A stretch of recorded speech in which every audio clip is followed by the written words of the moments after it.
महाकारुणी तथागत रथ सम्यक संबुद्ध परम पूज्य बोधिसत्व डॉक्टर बाबा साहब अम्बेडकर, उन्हें श्रद्धा सुमन अर्पित करते हुए आज विशेष रूप से वर्षाभास के निमित्त प्रतिदिन की भांति धम्म श्रवण करने के लिए उपस्थित समस्त श्रद्धावान उपासक उपासिकाओं के लिए मंगल मैत्री करते हुए सभी सुखी रहें, सभी निरोगी रहें, सभी स्वस्थ रहें, सबका मंगल हो। आज विशेष रूप से बुद्ध के धम्म में जिस तरह से तथागत के ऊपर आरोप प्रत्यारोप हमेशा धम्म प्रचार में उनका हमेशा रुकावट के रूप में आने का काम हमेशा चलता रहा, ऐसे ही एक घटनाक्रम हम देखते हैं तथागत के जीवन में। कुछ लोगों ने उनके ऊपर आरोप प्रत्यारोप लगाया कि बुद्ध जो है वह जादू टोना करके लोगों को, अन्य मत मतांतर के लोगों को अपने धर्म में शामिल कर लेता है, अपने धर्म में मिला लेता है। इस तरह से एक आरोप प्रत्यारोप लगा हुआ था। एक समय भगवान बुद्ध वैशाली के महावन कुठागार शाला में ठहरे हुए थे। तब उस समय भद्दीय लिच्छवी जो है वह तथागत के पास मिलने के लिए पहुंचे और उन्हें वंदन किया। वंदन करने के बाद तथागत से कुशल क्षेम पूछा और उसके बाद तथागत से कहा कि तथागत, आपके बारे में जो है बहुत सारे लोग यह इस तरह से वाद विवाद करते हैं और आपको ये कहते हैं कि श्रमण गौतम एक जादूगर है, वह जादू टोना जानता है और उससे दूसरे मतांतर के लोगों को, उनके अनुयायियों को वह जो है मत को बदल देता है, विचार को बदल देता है और विचार बदल करके वह अपने में मिला लेता है।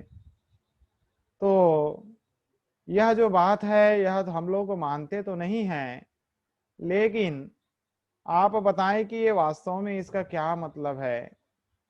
हम लोग उनको पूछते हैं कि वास्तव में ऐसा आप लोग क्यों बोल रहे हैं, तो वो लोग कहते हैं कि इस तरह की कोई भी बातें हम उनसे नहीं कहना चाहते, नहीं बोलना चाहते, और यह इस तरह से वे पीछे हट जाते हैं।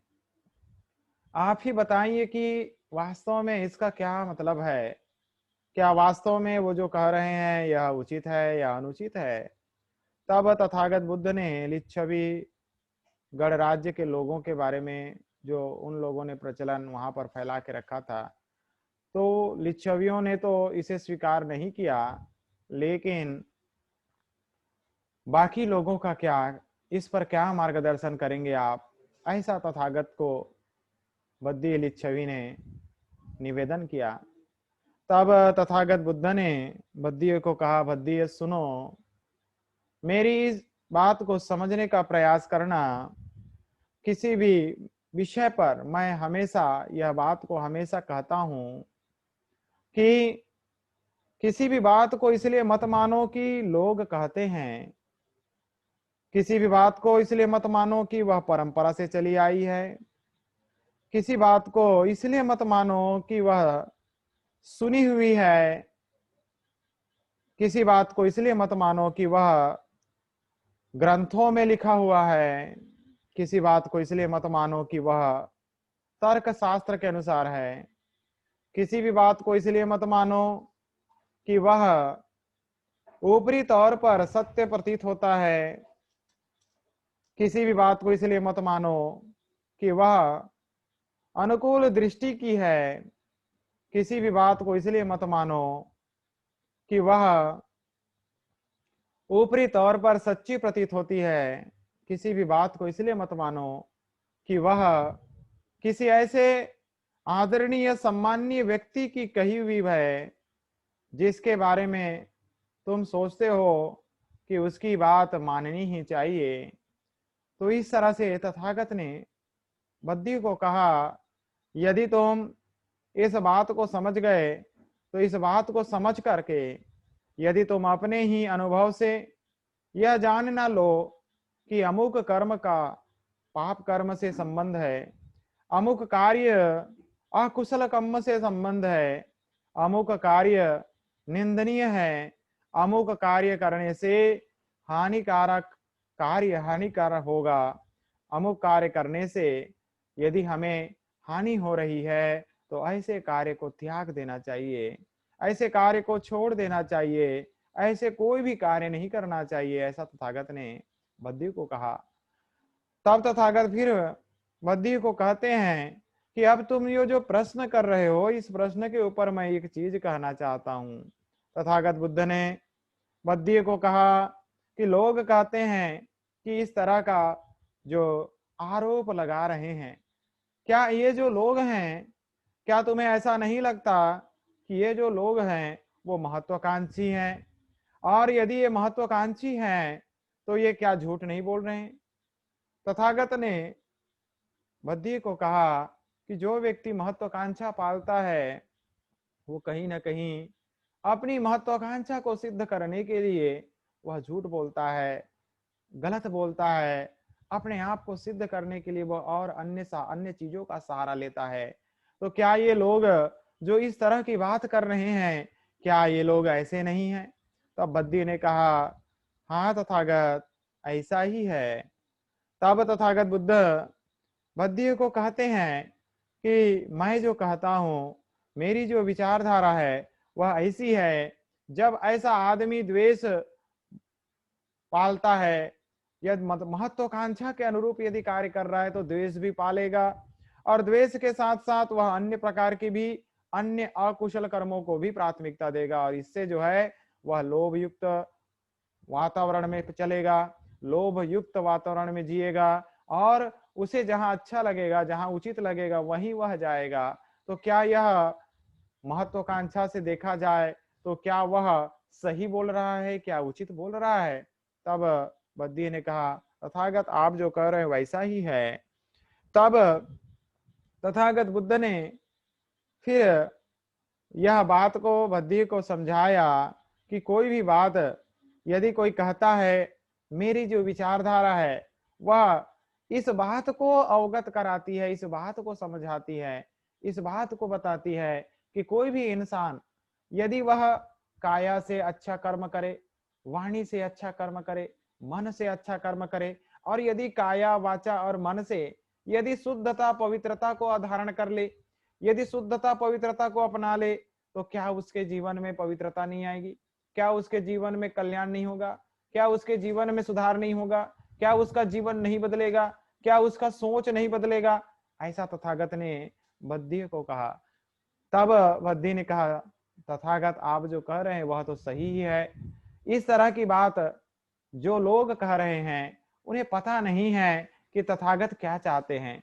तथागत चाहते हैं कि वह संसार के सभी लोग काया की जो अशुद्धियां हैं, वाणी की जो अशुद्धियां हैं, मन की जो अशुद्धियां हैं, उसे त्यागे, उसे छोड़े, उसके वशीभूत मत हो, उसके वशीभूत ना हो करके वह उससे मुक्त होने का प्रयास करे, तो वह ज्यादा सुखी और ज्यादा सफल हो सकता है। तथागत की बात को सुन करके बद्धी ने फिर से तथागत को हमेशा यह बात को उन्होंने स्वीकार किया, और उसके बाद तथागत को उन्होंने कहा कि निसंदेह तथागत आप जो कह रहे हैं कि जिस तरह लोग आपके ऊपर यह प्रत्यारोप आरोप प्रत्यारोप लगाते हैं कि तथागत जो है जादू टोना करता है और लोगों को अपनी विचारधारा में ले आता है, तो यह जो बात है यह कहीं भी सार्थक नजर नहीं आती। और यह जो बात आप कह रहे हैं यह तो उन्हीं के मंगल के लिए है, उन्हीं के कल्याण के लिए है, उन्हीं के भले के लिए है। यदि वो लोग अपने जीवन में सही को समझ जाएं, सही को पकड़ लें, सही के साथ चलने लग जाएं, तो उनका ही मंगल होगा। इसमें तो किसी प्रकार का किसी का अहित नहीं है, किसी का नुकसान नहीं है, किसी की हानि नहीं है। तो फिर ऐसे लोगों को यह बात को समझ लेना चाहिए, यह बात को जान लेना चाहिए कि वो अपने जीवन में उस रास्ते को पकड़ लें जो तथागत बता रहे हैं। मुझे लगता है कि तथागत का जो मार्ग है वह यदि इस रास्ते पर, चाहे वह ब्राह्मण हो, चाहे वह क्षत्रिय हो, चाहे वह वैश्य हो, चाहे वह शूद्र हो, चाहे वह किसी भी वर्ण जाति का हो, यदि वह व्यक्ति तथागत के बताए हुए इस मार्ग को, जिसे लोग जादू कहते हैं, जिसे लोग जादू कह करके बात कहते हैं, यदि इसी जादू के मार्ग पर चल करके कोई अपने जीवन को बना ले, तो वह अपने जीवन में चाहे ब्राह्मण हो, क्षत्रिय हो, वैश्य हो, शूद्र हो, हर कोई इंसान अपने जीवन को सार्थक बना सकता है। हर कोई इंसान अपने जीवन में सफल हो सकता है। ऐसा तथागत की बात को सुन करके भद्दी ने जवाब दिया और तथागत से विनंती की कि आप का जो कार्य है, आप जो धम्म सिखा रहे हैं, यह लोक मंगल का मार्ग है, लोक कल्याण का मार्ग है। यह बहुत विशेष है, जो संसार के सुख के लिए, संसार के मंगल के लिए, संसार के कल्याण के लिए यह बहुत ही सार्थक है।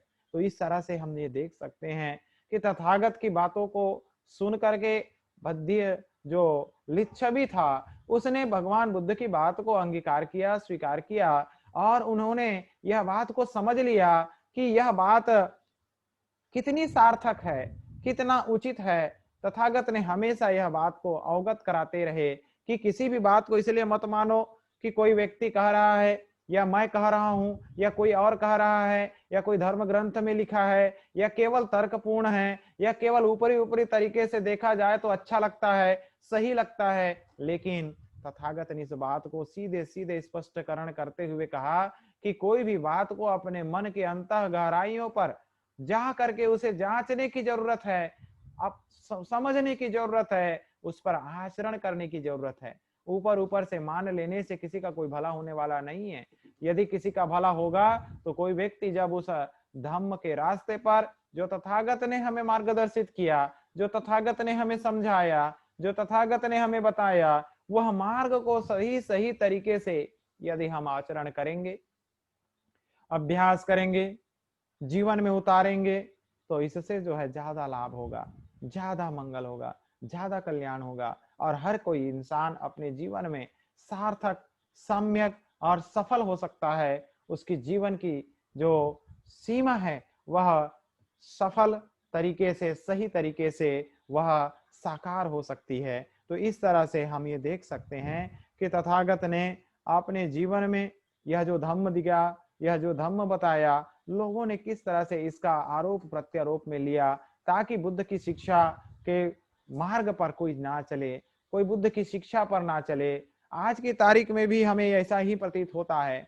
जैसे तथागत का समय था वैसा आज भी बहुत लोगों के मन में, जो गांव देहातों में रहने वाले लोग हैं, उन्हें ऐसा आज भी ऐसा लगता है कि वह धम्म, बुद्ध की बात ऐसी लगती है कि जो बुद्ध के सानिध्य में चला जाता है, बुद्ध की बात सुन लेता है, बुद्ध के बात को समझ लेता है, तो वह व्यक्ति उसी का हो जाता है। लेकिन ऐसा नहीं है। बुद्ध का धम्म जो हमें यह बताता है कि हमारा मंगल कैसे होगा, हमारा कल्याण कैसे होगा, हम अपने जीवन में सुखी कैसे होंगे, हमारा जीवन का जो वास्तविक सत्य है उसे यदि कोई सत्यता से बता दे तो इससे तो लोक मंगल ही होगा, इससे तो लोक कल्याण ही होगा, इससे तो लोग जुड़ेंगे ही, इससे तो लोग अपने साथ, उसके साथ में, धम्म के साथ में चलना पसंद करेंगे ही। इसलिए ये बात को हमें समझने की निरंतर, इस बात को हमें समझने की अत्यंत आवश्यक है कि हम अपने जीवन में धम्म को धारण करें,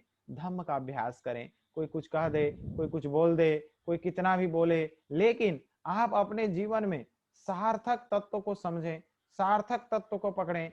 और बुद्ध ने जो कहा कि आपको ये जो धम्म मिला है, यह धम्म केवल अपने लिए नहीं, यह तो संसार के मंगल के लिए, आपके साथ साथ औरों का भी मंगल इसमें समाया हुआ है। इसलिए हम अपने जीवन में धम्म को भली भांति समझने का है ज्यादा प्रयास करें। इसलिए धम्म देशना जो होती है, धम्म देशना यही है कि जो आदमी धम्म को नहीं समझ पाया है वह धम्म को भली भांति समझ ले और धम्म को समझ करके वह अपने जीवन में सही और गलत को पहचान कर ले और सही गलत का पहचान करके वह सही और गलत में से किसको चुनता है, किस में चलना चाहता है, किस में जाना चाहता है, यह उसकी व्यक्तिगत जिम्मेदारी व्यक्तिगत, कर्तव्य व्यक्तिगत उसकी सोच हो सकती है। इसलिए तथागत ने जो धम्म सिखाया, आज से 2500 साल पहले से लेकर के देखा जाए तो आज तक धम्म का प्रभाव आज भी बुद्ध के जैसे, बुद्ध के धम्म का प्रभाव आज भी निरंतर बना हुआ है, निरंतर बरकरार है।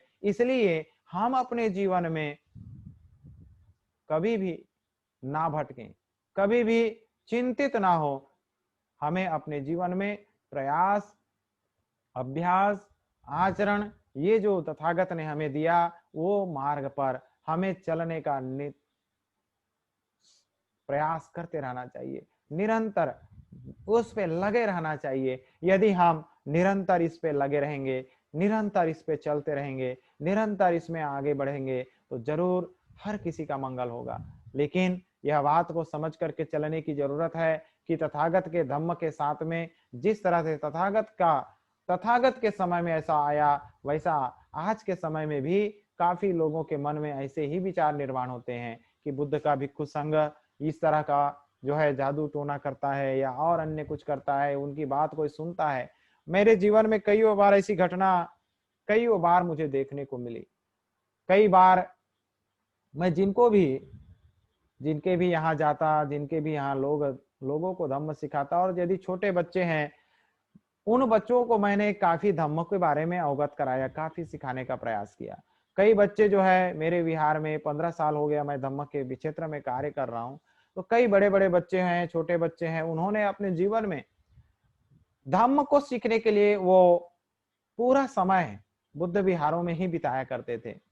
तो उनको लगता था परिवार के लोगों को कि भंते जी के पास में हमारा बच्चा चला गया है, अब मेरा बच्चा का क्या होगा, ऐसी चिंता जो है उनको पकड़ लेती थी। क्यों ऐसी पकड़ रही है? क्योंकि इसके पीछे का जो कारण है वो अज्ञानता है। ये जो पीछे का जो कारण है वो अज्ञानता है। अज्ञानता के कारण आदमी गलत दिशा को पकड़ता है। जब तक आदमी अज्ञानता को नहीं छोड़ेगा तब तक सत्कार्य, सत्कर्म या उसका जीवन में सफलता नहीं आ सकती। व्यक्ति के अंदर इतनी अज्ञानता है, आप गांव गांव में चले जाइए, लोगों को इतना भी समझ में नहीं आया है कि बुद्ध क्या है, धम्म क्या है, संघ क्या है। लोग केवल बुद्ध की बात बस करते हैं, बुद्ध भगवान है, बाबा साहब है, बुद्ध है, भगवान है, ये बस इतनी ही बात। उसके आगे क्या है उसके बारे में पूछो तो कोई बताना नहीं चाहता, कोई बताने की बात नहीं करता। क्यों? क्योंकि बताना पड़ेगा तो चलना पड़ेगा, जब बताओगे तो चलोगे, और जो चलना ही नहीं चाहता इसलिए बताना भी नहीं चाहता।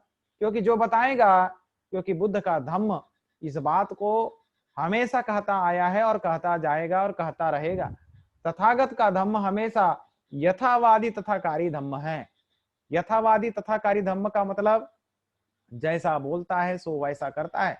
यदि कोई व्यक्ति बुद्ध की बात करे, मैं बुद्ध का अनुयायी हूं, बुद्ध का मार्ग पर चलने वाला बुद्धिस्ट हूं, तो फिर उसको चलना भी जिम्मेदारी बनती है। और यदि वो को केवल मुंह पर बोल दे बुद्ध की बात और चले ना, तो वह झूठा साबित होता है, वह आदमी झूठा साबित होता है। बुद्ध का धम्म झूठा साबित नहीं हो सकता, लेकिन इंसान झूठा जरूर साबित हो जाएगा। इसलिए उस पर कोई बिलीव नहीं करेगा, कोई विश्वास नहीं करेगा, क्योंकि ये जो बुद्ध की बात तो बोलता है सो उस पर चलता नहीं। तो चलता नहीं तो कोई सुनेगा क्यों?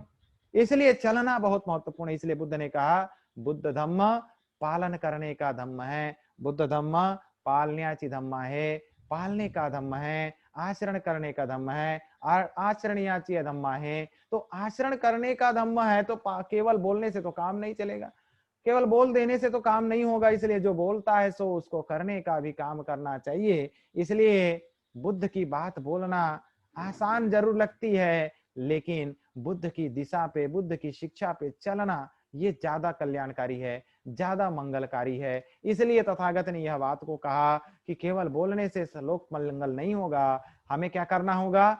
आचरण करना होगा। यदि कोई भी इंसान, संसार में जन्म लिया हुआ हर प्रत्येक इंसान यदि ये बात को समझ ले कि मुझे अपने जीवन में यदि सुखी होना है तो उसे धम्म की जरूरत है।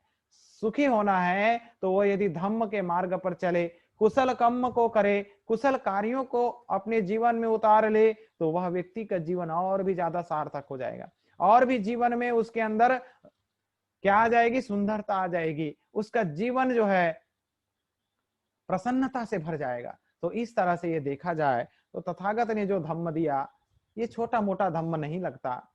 लोग जितना गहराई में जाएंगे उतना ज्यादा इसके बात को समझ पाएंगे। लेकिन लोग ऊपर ऊपर ही चलना चाहते हैं, आचरण तो करने की बात दूर, आचरण से बहुत दूर जब चलने की बात आती है लोग पता नहीं पीछे हट जाते हैं। कईयों बच्चे मेरे पास आए और उसके बाद 1 हफ्ते 2 हफ्ते 1 महीना 2 महीना रहे, उसके बाद लगने लगा रे भंते जी का धम्म तो ऐसा है और हम इस बात को समझेंगे तो ऐसा बन जाएंगे तो नहीं। ऐसा सोच करके भी लोग आधा से ऐसे ही डर के मारे भाग जाते हैं। लोगों को, कईयों लोगों को लगता है कि भंते जी को जादू आता है। कई लोग आके मेरे को बोलते हैं भंते जी आप जो है अकेले इतने बड़े बुद्ध विहार में जंगल में रहते हो, तो हमको तो लोग गांव के लोग बोलते हैं कि भंते जी के पास मत जाओ, वो अकेला इतना जंगल में ऐसे ही रह सकता है, तो जरूर कुछ ना कुछ जानता होगा, तुम जाओगे तो तुमको भी कुछ कर देगा, तुम मत जाना उसके पास। लोग रोकने के लिए 10 लोग बैठे रहते हैं। गांव के गांव लोग जो है इस तरह का माहौल बना रहता है। कहीं पता नहीं ऐसे क्या हो जाता है, इनके मन में कौन से विचार आ जाते हैं। और जहां जिंदगी उनकी देखी जाए तो उनकी जिंदगी कैसी जी रहे हैं, एक तरह से देखा जाए तो कोई उसमें कल्याणकारी मार्ग नहीं। फिर भी आदमी अज्ञानता की उस गहराइयों में फंसा हुआ है, खाई में गिरा हुआ है। लेकिन उसकी सोच जहां देखा जाए, क्योंकि बोलने का मुंह तो सबको मिला है, बोलने के लिए मुंह सबको मिला, इसलिए बोलना आसान है, लेकिन चलना तो बड़ा कठिन काम है। चलना तो बहुत इंपॉर्टेंट है, यदि चलेंगे नहीं तो बोलने का क्या मतलब। इसलिए बुद्ध ने कहा जितना जरूरत है उतना बोलो, जितना जरूरत नहीं है उससे ज्यादा बोलने से किसी का कोई मंगल होने वाला नहीं है। मंगल तब होगा जब आचरण करेंगे। यहाँ हम इतने 336 परिवार के लोग बैठे हुए हैं, 336 मोबाइल लैपटॉप और कंप्यूटर जुड़ा हुआ है, तो इसमें हम लोगों को ये बात को समझने की जरूरत है कि हम अपने जीवन में यदि धम्म को समझ जाएं, धम्म को आचरण कर लें, तो हमारा जीवन सार्थक हो जाएगा। केवल धम्म देशना केवल सुनने से कुछ तो नहीं होगा, लेकिन धम्म देशना सुन करके यदि आप अपने जीवन में संकल्प ले लें, क्योंकि धम्म देशना एक मार्गदर्शन है, धम्म देशना एक रास्ता बताने का एक कार्य है। और यही बात को तथागत ने अपने जीवन में लोगों को हमेशा, और भिक्षु संघ को हमेशा इस बात को कहा कि आप इस कार्य को निरंतर, अंततः जब तक सांस चल रही है तब तक आपको ये बात को करना है, क्योंकि ये संसार अनित्य है। ये संसार में केवल धम्म ही नित्य है, बाकी सब अनित्य है। इसलिए धम्म जो नित्य है, हमेशा है, उसे आपको लोगों तक पहुंचाने का प्रयास करना है, ताकि लोक मंगल हो सके, लोक कल्याण हो सके, लोगों का भला हो सके। यही भावना रखते हुए हम अपने जीवन में सतधम्म को, धम्म को धारण करके अपने जीवन को सार्थक बनाने का कार्य करें तो ज्यादा सफलता मिलेगी। नहीं तो अज्ञानता से भरा हुआ संसार है, अज्ञानता चारों तरफ फैली हुई है। जहां किसी को अज्ञानता से निकालने की कोशिश करेंगे तो 10 लोग उसे अज्ञानता में खींच लेते हैं, उसे निकलने नहीं देते, उसे बाहर आने नहीं देते हैं। कई जगह ऐसी परिस्थिति देखने को मिलती है, यदि किसी का बच्चा श्रामनेर बन जाए तो सोचते हैं कि अरे इसका बच्चा श्रामनेर बन गया है, अब ये वापस घर आएगा कि नहीं आएगा, इसकी शादी विवाह होगी कि नहीं होगी, ये अपने जीवन में आगे कुछ कर पाएगा कि नहीं कर पाएगा। फिलहाल मेरे जिंदगी में तो मैंने काफी कुछ देखा है, लोगों के जीवन में, लोगों के मन में क्या क्या चलता है वो मैंने देखा है। लेकिन मैं ये बात को विशेष रूप से ये कहता हूं कि तथागत का धम्म किसी के लिए अहितकारी नहीं है, किसी के लिए नुकसानदायक नहीं है। यदि कोई व्यक्ति अपने जीवन में धम्म को समझ ले, धम्म को जान ले, धम्म के मार्ग पर चलने का संकल्प ले ले, तो जरूर उसे सफलता मिलेगी। चाहे वह गृहस्थ रहे, चाहे वह सन्यासी हो जाए, चाहे वह गृह त्यागी हो जाए। लेकिन अपने जीवन में यदि आपने अपने जीवन में संकल्प बांध के रखा है कि मुझे क्या करना है, तो जरूर सफलता मिलेगी, जरूर। आज 51 दिन वर्षावास का चल रहा है, प्रतिदिन हम धम्म देशना का लाभ ले रहे हैं। लेकिन यदि कोई संकल्प नहीं निर्माण किया है तो आप अपने जीवन में फिर से सफलता से दूर हो जाएंगे। इसलिए अपने जीवन में कुछ संकल्प बांधिए ताकि आपका जीवन सार्थक हो, क्योंकि ये संसार अनित्य है, कोई भी चीज नित्य नहीं है। ये हम जो बात कर रहे हैं ये भी नित्य हमेशा नहीं है, हम भी अनित्य नहीं है, आप भी नित्य नहीं है। सब कुछ अनित्य है, सब कुछ अनित्य है, नश्वर है, नष्ट होने वाला है। इसलिए समय का कोई भरोसा नहीं। इसलिए हम अपने जीवन में धम्म को भली भांति समझें। जिसने जितना सुन लिया उसको उतना आचरण करने में लगाए, उसको उतना अभ्यास करने में लगाए, उसका उतना उपयोग करने में लगाए, तो उसको अभी लाभ होगा और साथ ही साथ उसके परिवार के लोगों का लाभ होगा। उसके साथ साथ जो जो व्यक्ति उसके संपर्क में आएगा, जो जो व्यक्ति उसके बात को सुनेगा, जो जो व्यक्ति उसके आचरण को सुनेगा, जो जो व्यक्ति उसके आचरण को देखेगा, उसके जीवन में प्रभाव और बदलाव आएगा। यह बात को समझ करके हम यदि चलेंगे तो जरूर हर किसी का मंगल होगा। इसलिए हम रोज बुद्ध पूजा जो अंतिम में करते हैं उसमें ये क्या कहते हैं, इमाय बुद्ध पूजाय कथाय शुद्ध चेतसा चिरं तिठन्तु सद्धम्मो लोको होन्तु सुखी सदा। हम ये भावना करते हैं, ये भावना है। भावना का मतलब हम कोई इस तरह की और अंधविश्वास की बात हम नहीं कर रहे हैं। हम यह बात कर रहे हैं कि इमाय बुद्ध पूजाय, मैं बुद्ध की क्या कर रहा हूं, पूजा कर रहा हूं। कैसे? पवित्र वचन बोल करके, पवित्र वचन बोल के मैं बुद्ध की पूजा कर रहा हूं। पवित्र वाणी मेरी है, मैं शरीर से कोई अकुशल कर्म नहीं कर रहा हूं, मैं कुशल कर्म से बुद्ध की पूजा कर रहा हूं। शील समाधि प्रज्ञा का अभ्यास करके बुद्ध की पूजा कर रहा हूं, कर रही हूं। ये भावना हम निर्माण करते हैं और इसी भावना से हम ये भावना आगे भी करते हैं कि माय बुद्ध पूजाय कथाय शुद्ध चेतसा, शुद्ध चित्त से, शुद्ध चेतसा चिरं तिठन्तु सद्धम्मो। सतधम्म जो है तथागत का धम्म ज्ञान, तथागत की शिक्षा, तथागत का मार्ग क्या है?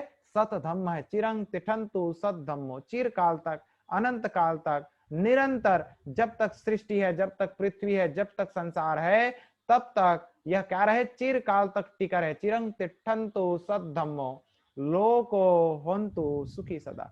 लोको, संसार के लोग, सभी लोग क्या होते रहे? सुखी होते रहे। तिठन्तु सद्धम्मो लोको होन्तु सुखी सदा।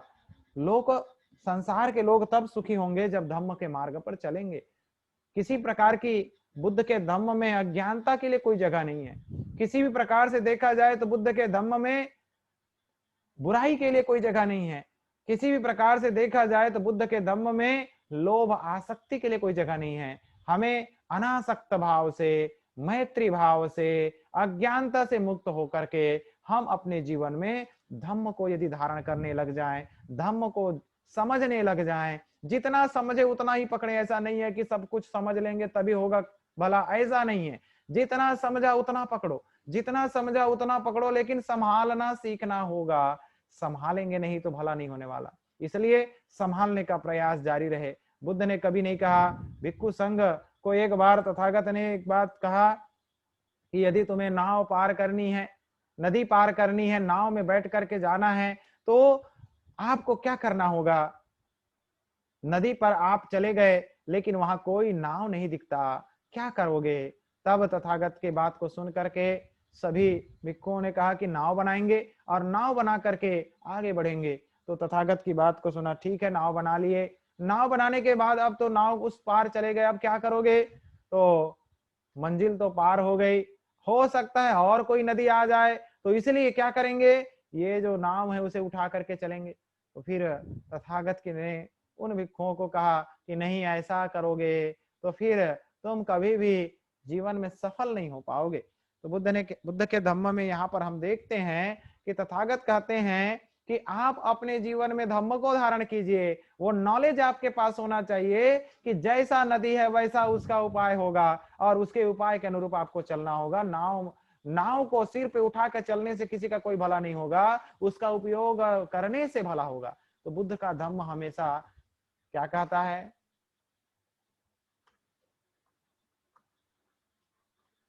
आवाज सुनाई दे रही है? तथागत ने इस बात को अवगत कराया कि हम अपने जीवन में धम्म को भली भांति समझें, धम्म को भली भांति जाने, और यदि धम्म को भली भांति समझ लेते हैं, भली भांति जान लेते हैं, तो हम अपने जीवन में क्या हो सकते हैं? सुखी हो सकते हैं, सफल हो सकते हैं, हमारा जीवन सार्थक हो सकता है, हमारा जीवन का भला हो सकता है, हम अपने जीवन में सफल हो सकते हैं। तो इस तरह से हम अपने जीवन में ये बात को समझ करके चलें, इस बात को समझें कि आने वाले समय में हमें किस चीज की जरूरत है, कौन सी चीज की आवश्यकता है, किस चीज को हम धारण करें, किस चीज को हम समझ कर चले, तो यह इसका लाभ हमें हो पाएगा। तो इसलिए हम अपने जीवन में धम्म को धारण करने का प्रयास करें, धम्म को जानने का प्रयास करें, धम्म को सीखने का प्रयास करें। तो जो इससे हमें लाभ होगा वह हर किसी के लिए मंगलकारी होगा, हर किसी के लिए कल्याणकारी होगा। हर कोई व्यक्ति अपने जीवन में सुखी हो सकता है, हर कोई व्यक्ति अपने जीवन में सफल हो सकता है। बुद्ध ने कभी भी बोझा उठाने के लिए नहीं कहा, बुद्ध ने कभी भी बोझा ढोने के लिए नहीं कहा, बुद्ध ने अपनी प्रज्ञा उपयोग करने के लिए कहा। वैसे ठीक ही आप भी अपने जीवन में बोझा ना ढोएं, आप अपने जीवन में बुद्धि और प्रज्ञा का उपयोग करें। यदि प्रज्ञा आपके पास होगी तो आप सही और गलत को समझ करके अपने जीवन को सार्थक बना सकते हैं। और यदि आपके पास प्रज्ञा नहीं होगी तो बोझा उठा करके जिंदगी जीना पड़ेगा, मजदूरी करके ही जिंदगी जीना पड़ेगा, गुलामी करते हुए जिंदगी जीना पड़ेगा। इसके अलावा दूसरा ऑप्शन नहीं है। क्यों? क्योंकि अज्ञानता में हम फंसे हैं। अज्ञानता ही सबका दुख का मूल जड़ है। अज्ञानता को छोड़ें, अज्ञानता को नहीं छोड़ेंगे कुछ नहीं होने वाला। इसलिए अज्ञानता को छोड़ें, सफलता मिलेगी, सुख मिलेगा, संतुष्टि मिलेगी। अब जिम्मेदारी हमारी है, हम क्या चाहते हैं? हम अपने जीवन में कुछ चाहते हैं, नहीं चाहते? कोई संकल्पना है, नहीं है? सुनना एक तो आनंद का विषय है ही, लेकिन केवल सुनना सब कुछ नहीं है। सुनने के बाद आचरण करना इंपॉर्टेंट है, सुनने के बाद अमल में लाना इंपॉर्टेंट है, सुनने के बाद जीवन में उतारना महत्वपूर्ण है। इसलिए हम अपने जीवन में उतारने का संकल्प कब लेंगे, ये हमको सोचने की जरूरत है। क्योंकि जीवन नश्वर है, अनित्य है। कोई किसी के लिए बंधा हुआ नहीं है कि कौन कितना दिन जिएगा, कौन कितना दिन रहेगा। लेकिन जितना भी दिन जीना है, बात ध्यान रखना है, सतर्क रहें, होश में रहें, सावधानी बनी रहे। सावधानी का मतलब श्वास के प्रति सावधानी ही नहीं, सावधानी का मतलब यह है कि खाते समय सावधानी, चलते समय सावधानी, बोलते समय सावधानी, लिखते समय, पढ़ते समय, सोते समय, एवरीवेयर, जहां भी हैं, जैसे भी हैं, जिस जगह पर भी हैं, अवेयरनेस बनी होनी चाहिए। यदि जागरूकता नहीं है तो मुर्दे के समान है। इसलिए मरने का मतलब केवल मर जाना, शरीर छोड़ देना, उसको मृत्यु नहीं कहते। बुद्ध कहते हैं अपमादो अमतं पदं पमादो मच्चुनो पदं अपमत्ता नामियंती ये पमत्ता यथामता। तो कहने का तात्पर्य यह बात को समझ लेने की जरूरत है कि बुद्ध का धम्म हमें यह बात को विशेष रूप से अवगत कराता है कि हम केवल धम्म देशना सुन करके अपने जीवन में मंगलकारी नहीं हो जाएंगे।